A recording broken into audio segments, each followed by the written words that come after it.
بسم اللہ الرحمن الرحیم۔ کیا آپ نے کبھی سوچا ہے کہ یہ سیلاب اور زلزلے اور مختلف قسم کے طوفان کیوں آتے ہیں؟ تو آئیے اللہ کی قرآن سے اس کا جواب تلاش کرتے ہیں۔ قرآن میں اللہ تعالیٰ فرماتے ہیں، اعوذ باللہ من الشیطان الرجیم، بسم اللہ الرحمن الرحیم، وَلَنُذِيقَنَّهُم مِّنَ الْعَذَابِ الْأَدْنَىٰ دُونَ الْعَذَابِ الْأَكْبَرِ لَعَلَّهُمْ يَرْجِعُونَ۔ اور ہم انہیں بڑے عذاب سے پہلے چھوٹے عذاب کا مزہ چکھاتے ہیں تاکہ وہ لوٹ آئیں۔ یعنی بعض مصیبتیں انسان کو توبہ اور رجوع اللہ کی طرف بلانے کے لیے آتی ہیں۔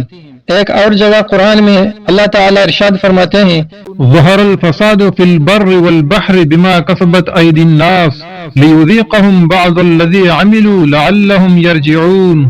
ظاہر ہو گیا خشکی اور سمندر میں فساد یعنی تباہی لوگوں کے اعمال کی وجہ سے، تاکہ اللہ انہیں ان کے کچھ اعمال کا مزہ چکھائے، شاید وہ باز آ جائیں۔ یہ آیات بتاتی ہے کہ انسان کے گناہوں اور برے اعمال کے باعث زمین پر آفات اور مصیبتیں نازل ہوتی ہیں تاکہ وہ سبق سیکھیں اور توبہ کریں۔ رسول اللہ صلی اللہ علیہ وسلم نے فرمایا، جب کسی قوم میں کلم کلا گناہ کیے جائیں تو ان پر ایسی آفات نازل ہوتی ہیں جو پہلے نہیں ہوتی، یعنی یہ گناہوں اور ظلم کے پھیلنے کا نتیجہ بھی ہو سکتا ہے۔ بعض اوقات یہ واقعات اہل ایمان کے لیے آزمائش ہوتے ہیں تاکہ ان کا صبر اور ایمان ظاہر ہو۔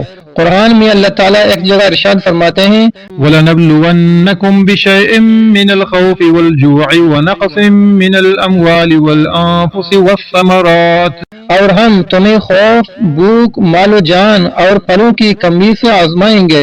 تو یہ آیات بتاتی ہے کہ دنیا کے مشکلات جیسے زلزلے، طوفان، بھوک یا مالی نقصان ہمیشہ عذاب نہیں ہوتے۔ اہل ایمان کے لیے یہ ایمان کا امتحان ہوتے ہیں تاکہ ان کا صبر ظاہر ہو، ان کی دعا اور رجوع اللہ کی طرف بڑھے، انہیں زیادہ اجر ملے۔ رسول اللہ صلی اللہ علیہ وسلم نے فرمایا، مومن کو جو تکلیف بھی پہنچتی ہے، یہاں تک کہ کانٹا بھی چبھتا ہے، اللہ تعالیٰ اس کے ذریعے اس کے گناہ مٹا دیتا ہے۔ یہ اللہ کی قدرت اور عظمت کی یاد دہانی بھی ہے کہ دنیا میں سب کچھ اس کے حکم سے چلتا ہے اور انسان بے بس ہے۔ ہر چیز اللہ کے قبضے میں ہے اور کائنات کا نظام اس کے حکم سے چلتا ہے۔